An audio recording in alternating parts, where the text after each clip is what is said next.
guys, welcome back to the Training Camp Podcast. The Training Camp Podcast.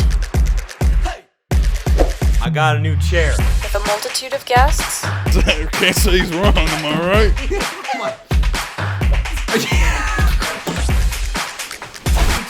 Oh, yeah. Dolphins. No, I really like. Stupid games. 5-0 last week. That's right. 5-0. Dak Prescott. You could lock up that 4 seed. Again, it's not blazing hot, 65 degrees. I'm going to do this for fun. They threw to Michael Thomas. The Heat. How? Chicago. Yes, you guys get an F. And a little too much personality. No. Last week. No, Ravens? Oh, fuck. Give me that. No way. There's no way. Hammering. Free. Really do not talk about him. This one's my fault. Flex the game. Here we go. Hey guys, welcome to the Training Camp Podcast. It is 102 fucking degrees today. Wow. I'm not saying wow to the temperature, I'm saying wow to the fact that in the first 30 seconds I got this video demonetized by swearing. But yeah, no, it is hot. It has been in the hundreds the past week, and I'm sure people in Arizona are like, that's not even hot. Piss off. It's 100 degrees. It's the middle of June. Also, this podcast will be going up on my birthday. So, Connor, tomorrow, you're fucking annoying. You suck. You're not even watching this, but you're a garbage human being. Yeah. Honestly, there was not much to talk about today, and then I got a Bleacher Report notification saying so much NBA news, and damn were they not wrong. So let's hop into news of the week, where all of that news is. So, we're gonna talk about the All NBA teams that got released. Those got released last night, and let's talk about those. So, the first team, we got Steph, Luka, Giannis, Kawhi, Jokic. Second team, Dame, Chris Paul, Bron, Julius, and Joel. And then third team is Kyrie, Bradley Beal, Paul George, Jimmy Butler, and Rudy Gobert. For the most part, I actually agree with these. The first team having Kawhi on there was kind of weird because he just doesn't play as much as everyone else on that first team. But I think Steph definitely deserved it. He was easily the best point guard in the league this year. Luka definitely deserved it. And then Giannis had a great season from a small forward standpoint because every other small forward kind of got hurt. And then Jokic obviously being the MVP. Second team, Dame, in my eyes, probably the second most talented point guard in the league right now. And then Chris Paul, honestly, probably the actual most valuable player in the league this year. So I 100% agree with that. Bron is kind of weird because he didn't play the entire season. So there were players excluded from this list for similar reasons. Because, oh yeah, if you guys hear background noise, it's the AC. It's 105 degrees outside. But, like, Bron was kind of weird just because he didn't play as much. And Julius Randle was also kind of weird. Like, at least on the second team. I feel like third team might have fit him more, but I'll talk about who I think. Well, actually, I'm not going to do it now.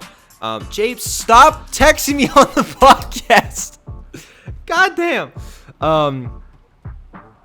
Like, for me, I think Joel Embiid definitely deserved to have some respect put on his name because he had such a great season. And the All-NBA teams are a regular season award. But, like, Jason Tatum, in my eyes, probably had a better season. I think that Julius Randle had a little more spotlight on him because he had improved so much. I'm not saying Julius Randle doesn't deserve to be on an All-NBA team. I'm just saying you can make the argument. I still think Julius Randle, there are two players on this All-NBA teams that I think Julius Randle deserved to make it over. I'll talk about them in a second. And Joel Embiid obviously was in the MVP conversation. Probably would have played most of the season, but he has to sit just because of injury. He did play more games than like Bron or obviously the people who were excluded like James Harden, Kevin Durant. He played more games than them, and he was just playing at such a high level. Third team, Kyrie. We'll talk about in a second. Bradley Beal definitely deserves it up here. He was the second highest points per game behind Steph this season, so definitely deserves that. Paul George honestly actually had a pretty underrated season. I think he gets a lot of hate just because the whole playoff P thing.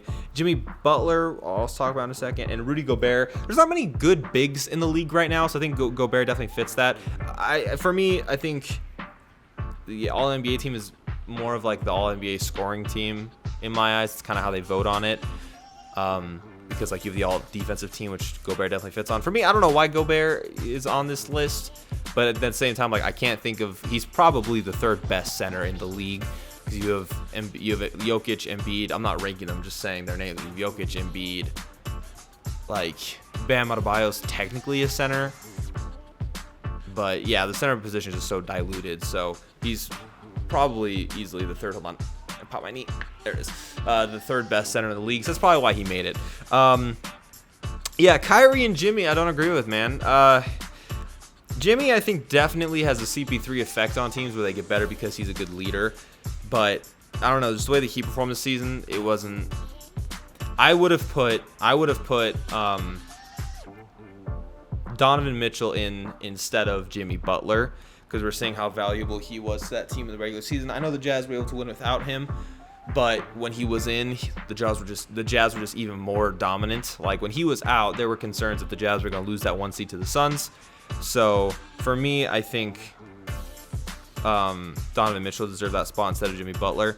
And then for Kyrie, I think Tatum should have. I mean, it's hard because you need two forwards. So, okay, no, my bad. So, basically, I was thinking of Jimmy Butler as a guard. So, basically, Tatum would take Butler's spot in my eyes, and Donovan Mitchell would take Kyrie because that's guard for guard, forward for forward. And so, I think Tatum deserves to go in. Okay, so similar reasoning. I don't think Kyrie deserves to be on the All-NBA team. One, because he missed so much of the season. Two, because he's not really a team player. We've talked about this before on the thing. On the podcast. He has talent. He's one of the most talented basketball players in the league. But you can't put him on this list and then leave people out like Kevin Durant and James Harden. James Harden's a little more fair because he missed more time. But like, Kyrie wasn't playing, not for like load management reasons. Like Kawhi and Paul George will sit out games for load management, but they'll still be there. Kyrie he missed so much of the season for personal reasons, which I'm not saying is a bad thing. I'm just saying, like, I don't know. I just don't think Kyrie deserves to be on the All-NBA third team this year. Since he's a guard, I would have swapped him out with Donovan Mitchell. And then Tatum had a baller-ass season. The Celtics definitely, like, we saw what Jaylen Brown did to them when he went out with an injury, how, decrepit they looked. Is that the right word? Decrepit? They looked without him. If you take Tatum off that team, they don't even make the playoffs. So, and the Heat barely stuck into the playoffs with Jimmy Butler. So, I just think Tatum's a more valuable asset than Jimmy Butler is. And I probably would, like I said, having Julius Randle on the second team is kind of weird, but if Tatum's on the third team, I think those two are just kind of mix and match.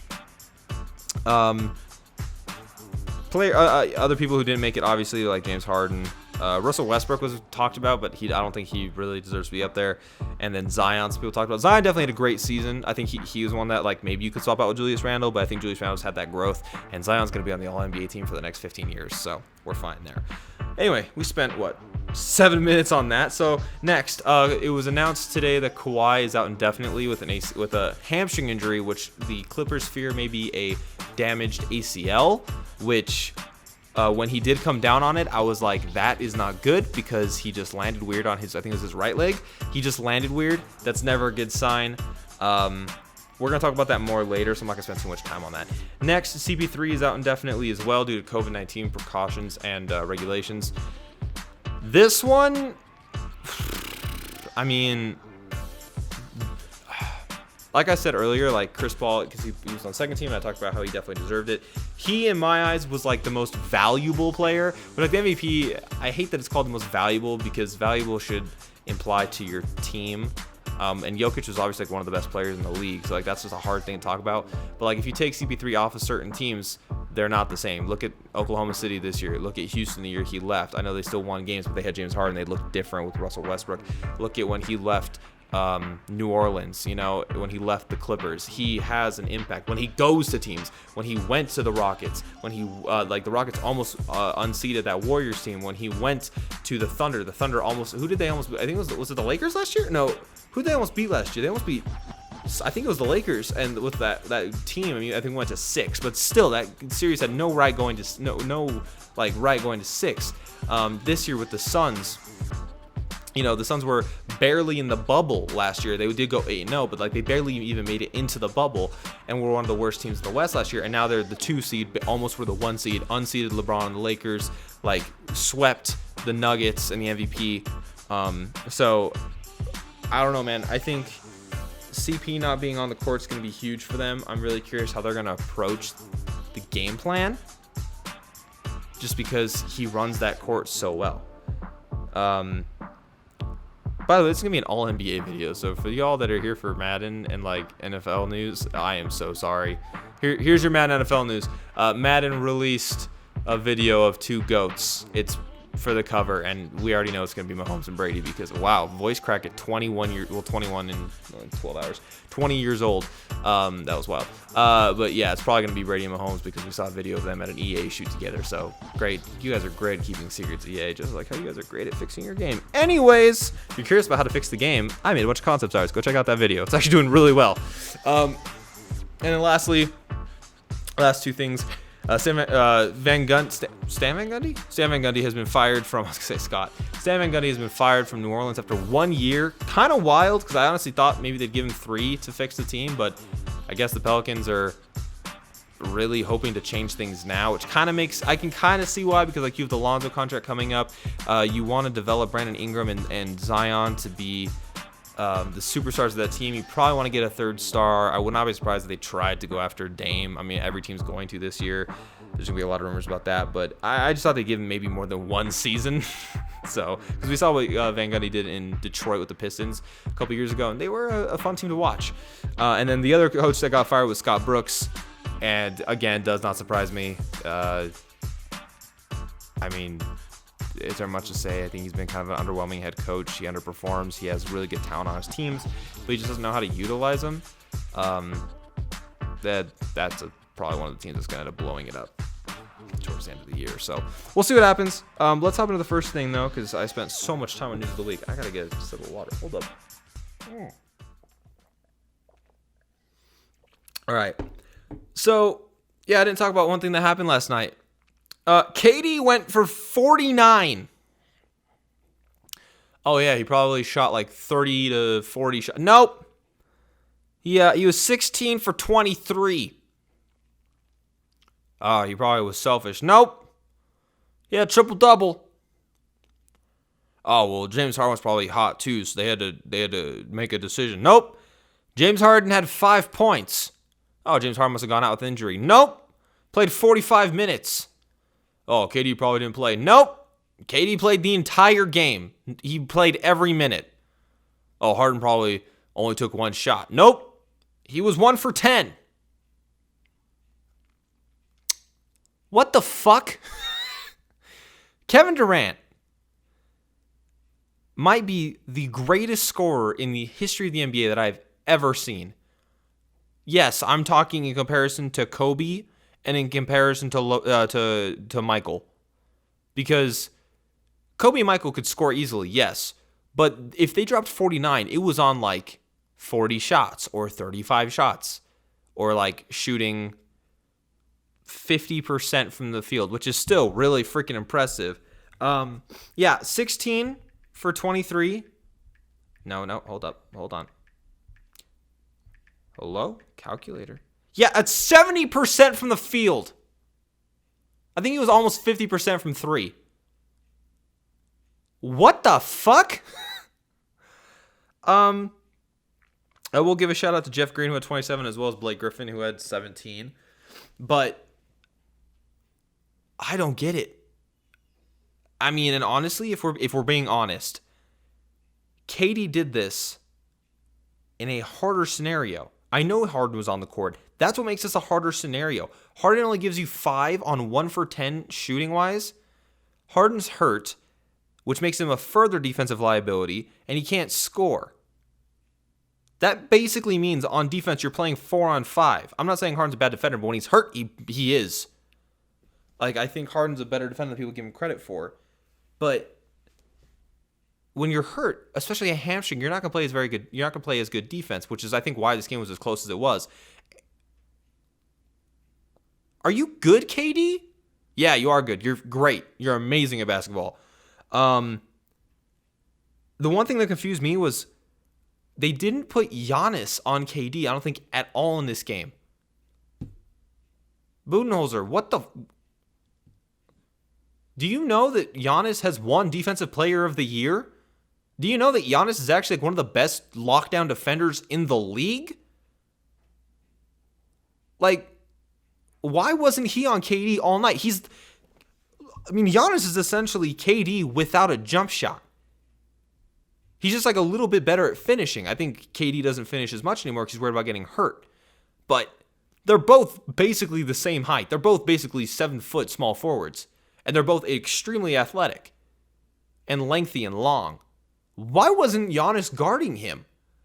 If you put Giannis on KD, you probably shed at least 10 points off of the box score. Because, KD going for 39 is still whack. But 10 points off the box score from KD is not going to get distributed across the board because Harden obviously was not feeling it, and no one else besides Jeff Green and Blake could make a shot last night for the Nets. So if Giannis is on KD, the Bucks probably win this game. And that would have been huge because the game was in Brooklyn. I just don't understand. Honestly, going into this game, I thought the Bucks were going to have easy control, even when I found out Harden was going to play, because I was like, Harden's hobbled, which, like I said, is going to make him further defensive liability. Everyone's going to be on KD's ass, and it's going to come up to the role players. And to be fair, 2 role players did have great games, but KD still, the shot he made with 50 seconds left and a hand right in his face. Dude, KD tore his Achilles and got better. What? And, he's kind of old. He was drafted in 2007. He's been in the league for 14 years. An Achilles injury should have been devastating. He's better.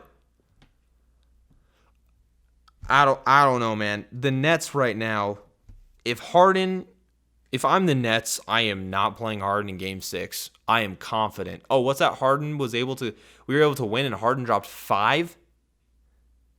Cool. We won't play him. Worst case scenario, you guys go to a Game 7, which is in Brooklyn. And if you rest Harden for a game, you're giving him more time to recover. And you can maybe, depending on how serious Kyrie's injury is, maybe you can get them both back for Game 7. If I'm the Nets, I am resting James Harden.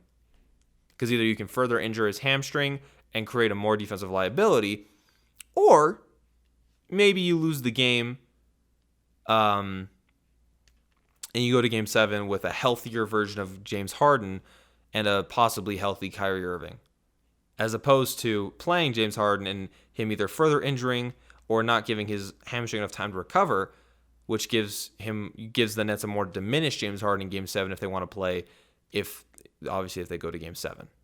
If I'm the Nets, I just roll the dice and I go, you know what? We'll let KD do this. Also, props to KD. I don't know why people love to shit on him for the whole Golden State thing, yet no one's shitting on. People shit on KD for Harden going to KD. That was Harden's call. That was not KD's call. So, people love to shit on him for that, for going to Golden State and everything like that, but he deserves his respect. NBA fans are just wimps and kind of pussies because, he didn't go to my team. If he had gone to the Celtics, the Celtics fans would not have said jack shit. If he had gone, and other teams would have been like, he went to the Celtics. Like, you can never make anybody happy. I just think there's an argument to be made that he's the best player in the league right now. He showed up when the Nets needed him to, and not every NBA player has done that in recent history. When you need a big game from KD, he gives it to you.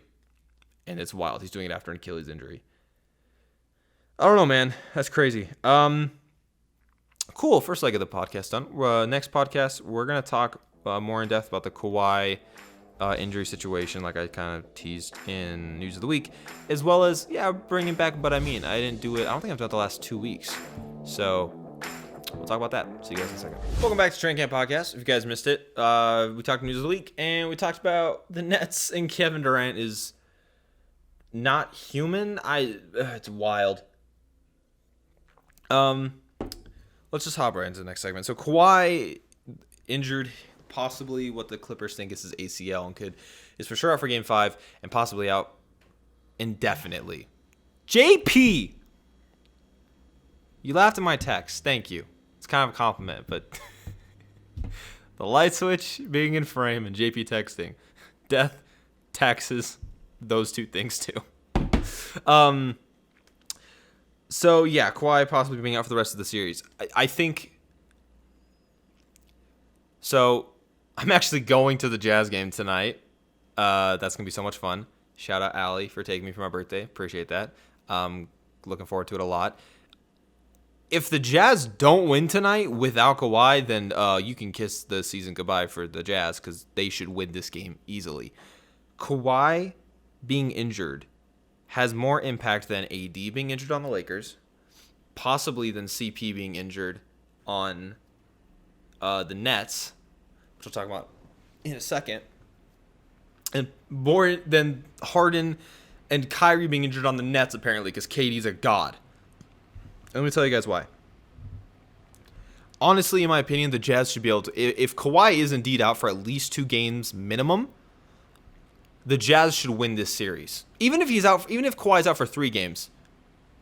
I mean, no, 2 games minimum. Even if he's only out for 2 games, the Jazz should still win this in 7, let's say. Let's say it goes 7 and Kawhi's available for game 7. The Jazz should still win this game. For one... The Clippers are not a good closing team. We have seen that. I mean, that's how they almost lost to the Mavericks, is because the Mavericks were able to close and the Clippers weren't.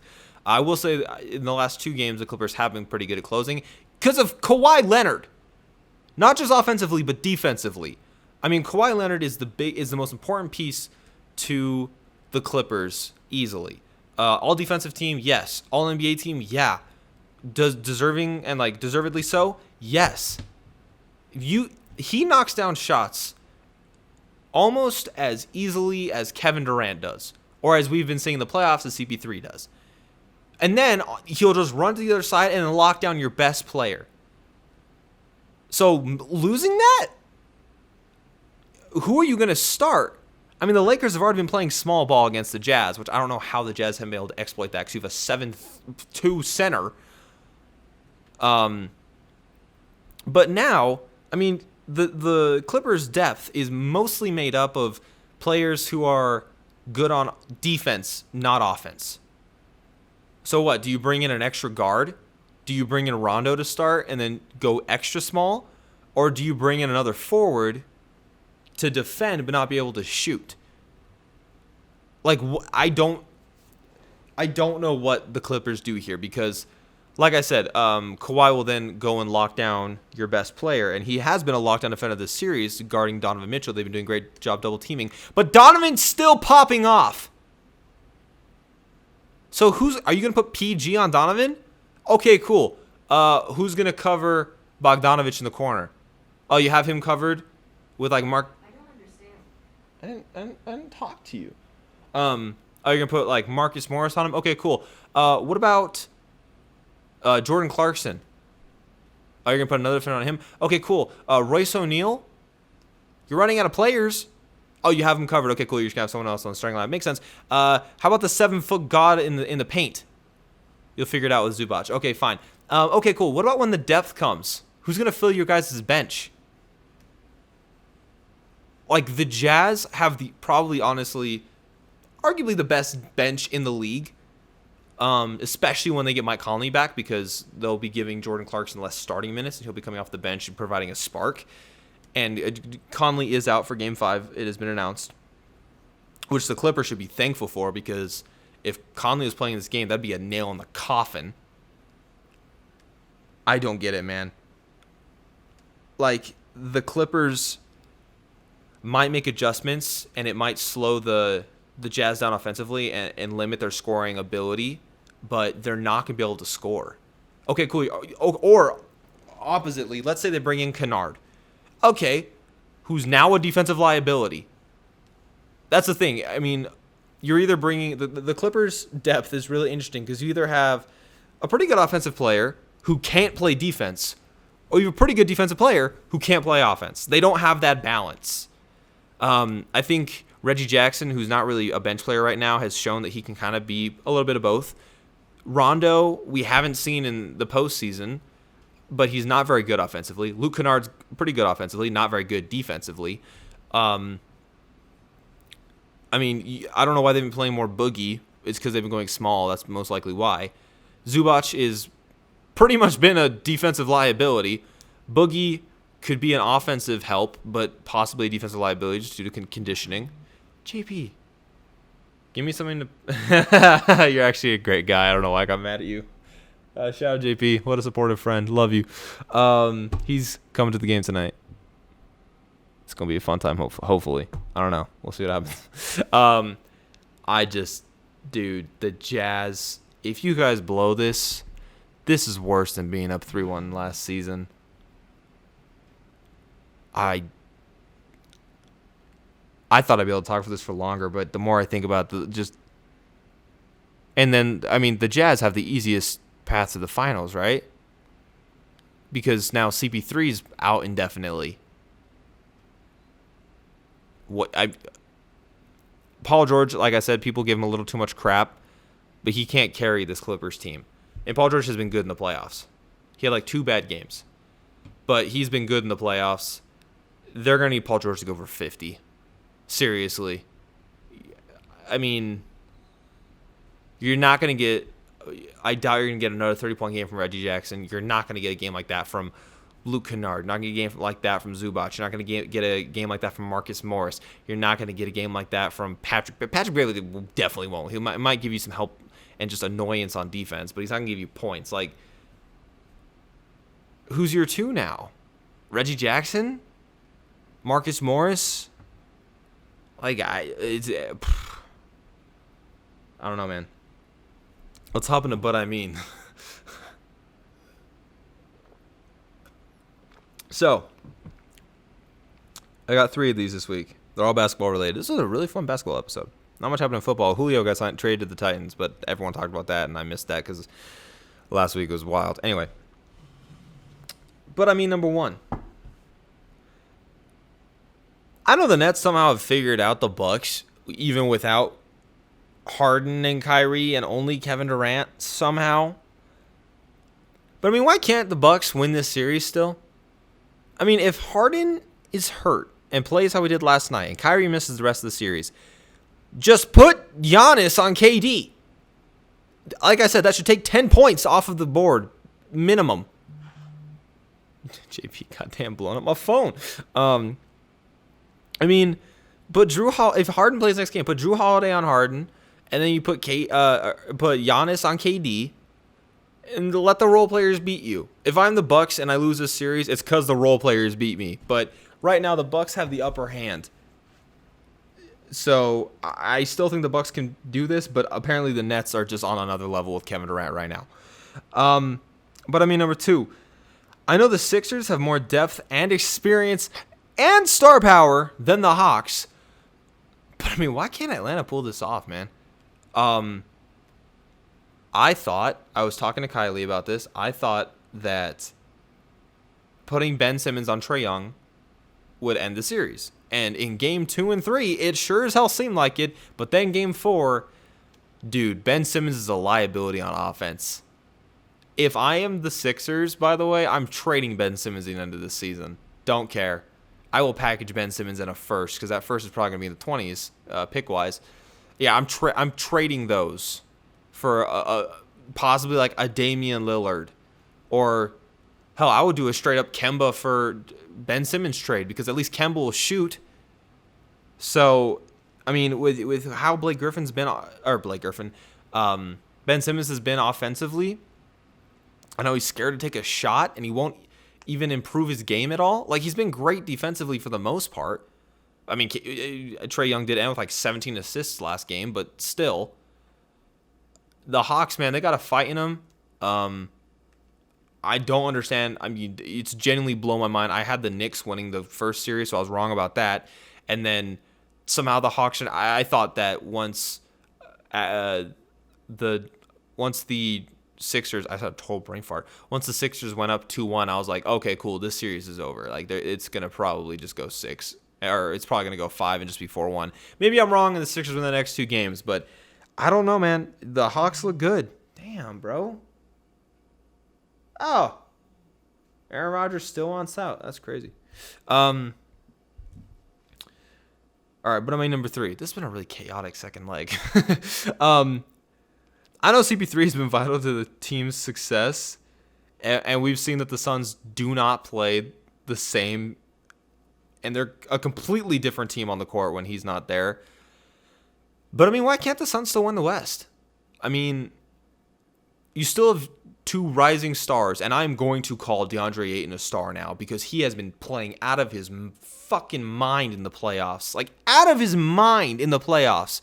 If CP3 doesn't, like, if anyone besides CP3 deserves team MVP, it's DeAndre Ayton. You don't beat the MVP who was a center without a great defensive center on your team. And also, Ayton's not just doing great defensively and on the boards. He's doing great offensively. He's one of the biggest reasons they were able to win that Lakers series.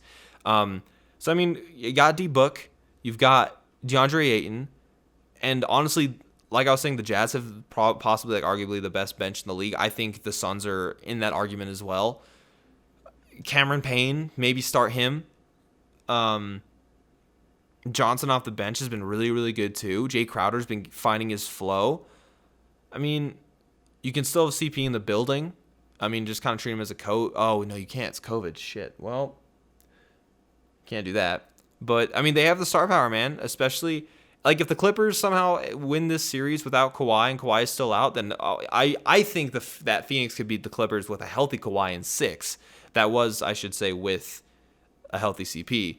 But now if the Clippers face Phoenix and they're both missing their stars, if Clippers are missing Kawhi and Phoenix is missing CP, I still think Phoenix could win that series.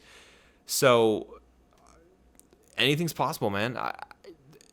Don't sleep on the Suns. They went 8-0 last season without CP. They have great leadership, they have great coaching, they have great young players, and they have great depth. I could definitely see that happening. Cool. Shorter podcast today, but I have a busy-ass day today between this, and then I had a breakfast, lunch thing with my mom and my grandma. Shout out to them before my grandma left, and then I got the game tonight, so I got to make sure I'm on top of my game. Also, I feel like last week's pod was literally the most half-assed thing ever just because I just did basically talking to the camera video, which reflects on how many views it got because let's take a look at how that one is doing. Come on, show me. Oh yeah, 6. Oh my god. Sorry, the Madden 22 concept art video is up 20 views in the last hour. It was at 22 earlier, like right before I started the pod, because I had to edit the description and stuff. Now it's at 42. That's really cool. Okay, sorry. Yeah, and bro, this is so accurate. And then last week's pod is at 6 views, and the pod before that's at 8. What happened to the podcast, man? Oh, this is wild. All right, well, I want to thank you guys for watching the podcast. Those of you that do, because apparently no one watches the pod anymore. That's crazy.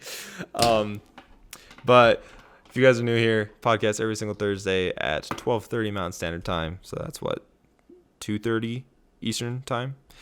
And what's LA? It's West Coast Pacific Standard Time, and that'd be 11:30 Pacific Standard Time. So none of that was important. We have an Instagram also if you guys want to check the link in the description. Also link in the description to Parker and JP's Twitters, as well as Football by the Numbers, which is Parker's version that he's been creating of Pro Football Focus because he doesn't agree with their numbers. Check that out. Also a bunch of stuff in the description for you guys to better educate your guys selves. I think everyone can always benefit from better educating themselves. Also, some donation stuff down there too, if you guys want to check those out. Anyways, yeah, we're getting to episode 40, man. This has been fun. We're almost at a year in too, so it's been crazy. I just want to thank you guys for watching this episode of the pod, and I'll see you guys next time.